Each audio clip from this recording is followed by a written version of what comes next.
Luar biasa, bravo Pak Prabowo. Mega korupsi Pertamina dan impor minyak. Kenapa baru sekarang kebongkar? Teman-teman, ayo kita ngobrol serius tapi santai. Kasus mega korupsi di Pertamina yang baru-baru ini meledak sebenarnya bukan sesuatu yang jatuh dari langit atau muncul tiba-tiba.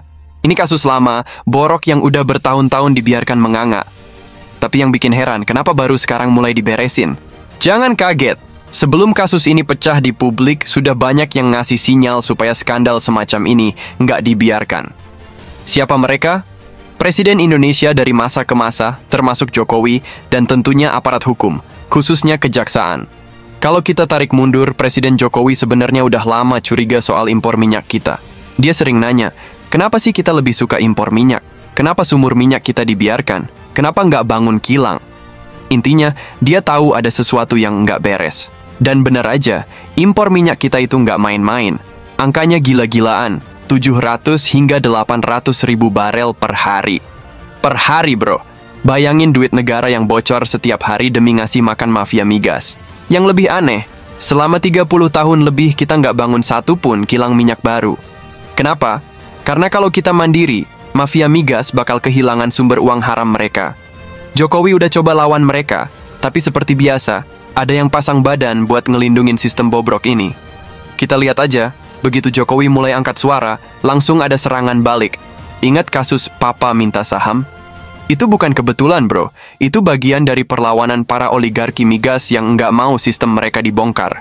Mafia migas ini nggak main-main, mereka punya jaringan kuat, dan bahkan bisa ngatur siapa yang naik dan siapa yang turun. Nah, yang menarik adalah begitu Prabowo duduk di kursi presiden, tiba-tiba semua kebusukan ini mulai kebongkar satu persatu. Kenapa? Karena dia gercep. Begitu dia pegang kendali, langsung ada operasi bersih-bersih. Kejaksaan nggak santai, mereka gerak cepat buat nyikat para petinggi Pertamina. Dari subholding sampai bos-bos besar, satu persatu dijaring. Ini bukan main-main, ini sistematis. Dan yang bikin makin yakin, jauh sebelum kasus ini pecah, Prabowo udah kasih kode keras. Dia bilang, bersihkan, kita harus benahi diri sebelum rakyat yang membersihkan kita. Polanya jelas banget. Jokowi kasih sinyal, Prabowo eksekusi. Ini bukan kerja semalam, ini keberlanjutan. Tapi ya gitu deh, kalau ada gebrakan gede, pasti ada yang kepanasan. Lihat aja, begitu kasus ini meledak, tiba-tiba banyak yang ribut. Ada yang mulai lempar teori ini itu. Ada yang mendadak jadi komentator ulung. Pertanyaannya, dulu mereka kemana aja? Kok baru sekarang teriak-teriak? Lucu kan? Padahal faktanya udah jelas, impor minyak dan tata kelola energi kita emang udah lama jadi PR besar. Mafia migas ini udah kelewat lihai, tapi sekarang permainan mereka mulai terbongkar. Prabowo udah kasih sinyal kemandirian energi jadi program utama. Artinya, ini nggak bakal berhenti di sini. Mereka bakal terus dibabat habis. Dan kita sebagai rakyat harus dukung. Mafia migas, bisnis gila yang harus tamat. Sekarang mari kita pikir baik-baik. Kenapa sih Indonesia doyan impor? Padahal sumber daya alam kita melimpah. Minyak ada, gas ada, tapi kok yang kaya malah negara lain? Jawabannya simple. Ada yang menikmati. Bayangin, setiap hari kita impor ratusan ribu barel minyak. Itu duit triliunan rupiah yang keluar dari negeri ini. Lari kemana? Ya ke negara-negara pengekspor minyak, plus orang-orang dalam negeri yang dapat jatah dari bisnis impor ini. Makanya mereka nggak mau kilang dibangun. Mereka nggak mau sumur minyak kita dioptimalkan. Karena kalau kita mandiri, mereka nggak bisa makan duit haram lagi. Itulah kenapa selama 30 tahun nggak ada pembangunan kilang baru. Karena ada yang lebih suka Indonesia terus-terusan jadi budak impor. Tapi teman-teman, momentum sudah berubah. Prabowo bukan tipe pemimpin yang suka basa-basi. Begitu dia duduk, langsung dia sikat. Lihat kejaksaan sekarang, baru 3 bulan Prabowo menjabat, bos-bos Pertamina mulai tumbang satu persatu. Dan Prabowo udah kasih peringatan keras. Bersihkan, sebelum rakyat yang turun tangan. Ini bukan sekadar omongan, ini ancaman serius. Kalau aparat dan pejabat masih main licik, maka rakyat sendiri yang bakal turun. Dan kalau itu terjadi, tamatlah mereka. Makanya sekarang, banyak yang mulai panik. Ada yang tiba-tiba muncul di media, seolah-olah jadi pahlawan kesiangan. Ada yang sibuk lempar teori. Padahal dulu, waktu sistem ini masih bobrok, mereka diam aja. Siapa lagi yang bakal terseret? Yang jelas, ini baru permulaan. Kalau Prabowo udah mulai main serius gini, artinya jaringan mafia migas ini bakal segera tamat.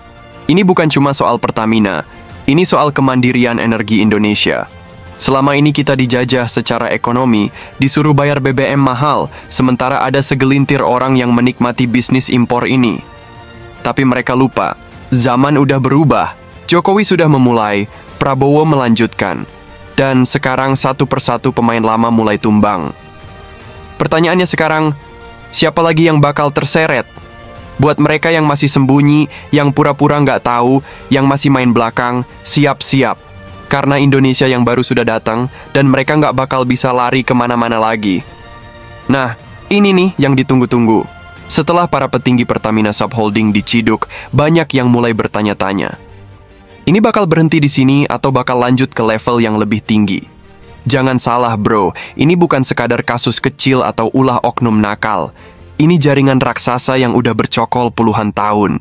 Setiap kali kasus kayak gini dibongkar, pasti ada yang mulai panik. Ada yang pura-pura nggak tahu, ada yang tiba-tiba alihkan isu, ada juga yang mendadak pasang wajah suci. Tapi, nggak bisa lagi. Game over. Prabowo udah kasih lampu hijau, kejaksaan udah tancap gas. Siap-siap aja bakal ada kejutan berikutnya. Dulu, Indonesia punya cadangan minyak melimpah, sumur minyak ada di mana-mana. Tapi, anehnya, kita malah impor minyak gede-gedean. Kenapa? Karena ada mafia yang sengaja bikin produksi dalam negeri stagnan. Tujuannya? Biar kita terus beli dari luar. Ini bukan cuma soal duit, ini soal ketergantungan. Bayangin kalau harga minyak dunia naik gila-gilaan, atau pemasok tiba-tiba stop jualan ke kita. Negara kita bisa krisis, bro. Selama ini, kita dibikin bergantung sama impor. Biar posisi kita lemah, biar mereka terus dapat cuan gede, sementara rakyat disuruh bayar BBM mahal. Tapi sekarang, waktunya selesai. Jokowi udah buka jalan, Prabowo tinggal hajar sampai ke akar-akarnya. Kasih hukuman paling berat biar kapok. Negara ini harus berdiri di atas kaki sendiri. Kita nggak bisa diam aja. Kita harus kawal terus kasus ini. Jangan sampai ada yang tiba-tiba lolos atau mendadak dilupakan. Siapapun yang terlibat harus dihukum.